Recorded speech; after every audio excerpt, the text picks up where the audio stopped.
আপনি যখন কারোর সঙ্গে বিচ্ছেদ করাতে চাইছেন, যে বিচ্ছেদটা করলে আপনার সেই প্রিয় মানুষটিকে আপনি হয়তো কাছে পাবেন, বা কোনো একটা রিলেশনে কেউ জড়িয়ে আছে সেটাকে আপনি মেনে নিতে পারছেন না, সেই সম্পর্কটাকে বিচ্ছেদ ঘটাতে চাইছেন। তাই যে কোনো বিচ্ছেদ ক্রিয়া যদি করতে চান, তাহলে ময়ূরের পালক আপনাকে জোগাড় করতে হবে, আর সাপের খলস জোগাড় করতে হবে। এই ময়ূরের পালক আর সাপের খলস একটি কালো কাপড়ের টুকরোর মধ্যে নেবেন, ঘরের পশ্চিম দিকে এমন কোনো জায়গায় কালো সুতো দিয়ে ঝুলিয়ে রাখুন, যাতে কেউ হাত না দেয়, ঝুলিয়ে রাখুন। আর প্রত্যেক দিন সামান্য পরিমাণ আগুন দিয়ে ধুনো দিবেন।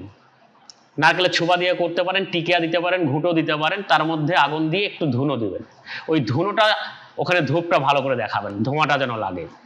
এইভাবে কিছুদিন করুন, তাহলে দেখতে পাবেন তার সঙ্গে এমনই একটা সম্পর্কের জায়গায় বিচ্ছেদ ঘটে গেছে, কেউ কারোর সঙ্গে কেউ মুখ দেখা দেখি নাই, চোখে চোখ তাকাতে পারবেন।